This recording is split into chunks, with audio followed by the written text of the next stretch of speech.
All right, motherfuckers. It was playoff time this week, and we only had one game to make it into the playoffs proper. We had five get in, only four will play next week, and even though we all know who the results were this week, I'm going to pretend like you don't and leave a little suspense. It was a big matchup.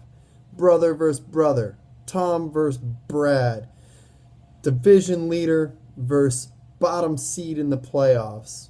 Well, I guess not division leader, but for a long time he was the division leader. We'll let him have it. He made that silly video. Tom talked a lot of shit. It was going to be huge. Brad, only a 1-point underdog in this entire situation. Who won? Of course, Tom won. Brad was never going to win because things don't work out like that for Brad. And things tend to work out like that for Tom. And so the final score in that one was Tom over Bradley Gregg with 179 points to 138. Brad, you got 35 for your main man, Peyton Manning. Typically, that's going to be enough to tie you over in a lot of games, but just wasn't enough against the big steamrolling machine that Tom put in front of you this week. We had two teams in single digit, or we had two players in single digits, Brad. 5 of your players were under 15 points. So, all in all, it was just not a super impressive matchup from you. Whereas Tom made some shrewd moves like he always does. He put in Josh McCown at the last second because his boy Nick Foley and Dynamite was playing in the snow. Foles still put up 20 points, which is ridiculous.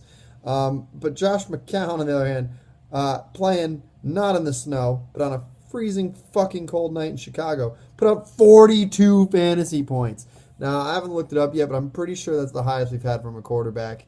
If not, it's right up there because that's insane. 42 points from Josh McCown, who's a backup, let's not forget. So, quarterback controversy in Chicago? Probably. If not, ESPN's going to make one. Tom also had 29 points from Jamal Charles and 28 from Andre Johnson, and that sealed the deal. Tom's really kind of benefiting from a late season renaissance from Andre Johnson there. The kid was doing a lot of nothing for a while, and then these last few weeks really turned it on. And so it was tough. 3 points from the Texans defense for Tom really kind of stopped him from having an insane performance. If they had their typical kind of 10 to 15 point range game, this final score would have been out of this world. We were looking at probably like a 195 point game, really pushing towards that 200 point mark. Which reminds me, last year we did the Platinum Beer of the Weeks. I've decided that the threshold now we've gone to PPR is if you can break 200 points, then you get a Platinum can. So that's why none were held out this year. But fun fact, Tom, with that victory and his 179 points, became the highest scoring team of the season in a single game. He broke the previous record that was set by both me and him. He scored 175 points in week 1, and I scored 175 points in week 4. We had a couple 174s throughout there, so I didn't really write that down. But Tom breaks that, sets the new BDB, Big Dick Bandit, single game scoring record at 179 points, which is pretty fucking impressive. So he only became the first person ever to break 175 and only the second person to match or go above 175. In the losers bracket, which nobody really gives a fuck about, I beat Zach, Jordan beat J-Ball. Whoop-de-fucking-do. Now, that gets us to what I've been calling the playoffs proper, the Final Four, the way it should be. We only have 4 teams, 2 more games for this week. They pit the number 1 team in the league, Anthony Laterra's weird Italian name, versus Tom's commissioning campaign, which is the number 5 seed. As of right now, Tom is a 24-point favorite. Anthony, I don't know what to say, pal. My condolences. You're probably likely without Adrian Peterson and Wes Welker, which are your 2 best players all season. And that's going to really stack the deck against you. You probably deserve to make it to the Big Dick Bowl and maybe win the championship more than anybody. You've been one of the most consistent teams with some of the best scoring and obviously the best record in the league all season. But that's a tough road ahead of you this week with those 2 players out and coming up against the hot Tommy Gregg. Also, it's his birthday today as I record this, so happy birthday, my friend. I forgot, for your 179 points, I already was having a couple cash earlier, so figured might as well celebrate your birthday and your points. Now, on the other side of the playoff bracket, we have the number 2 seed versus the number 3 seed. Number 2, Sharp, versus the number 3, Chase Burdick. Sharp, as of right now, is a 9-point favorite. He has Rogers on the bench. He'll probably stay there. It's looking like Rogers will not be back this week. If he is, they're probably going to limit him because the guy's fucked up. He still has soreness, and the doctors haven't approved him to go.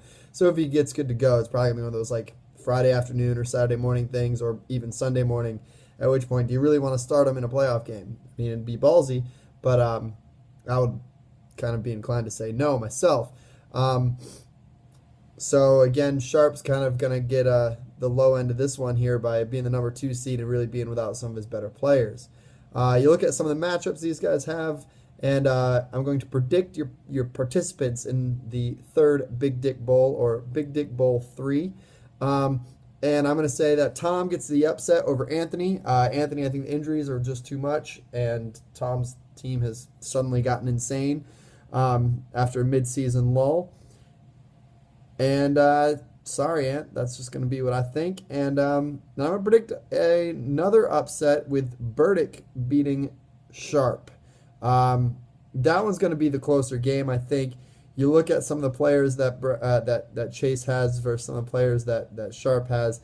You got some better matchups. You look at like Giovanni Bernard. Is really probably the big one for Sharp. He'll probably have a good day at my Steelers, because why not just rip my heart out some more.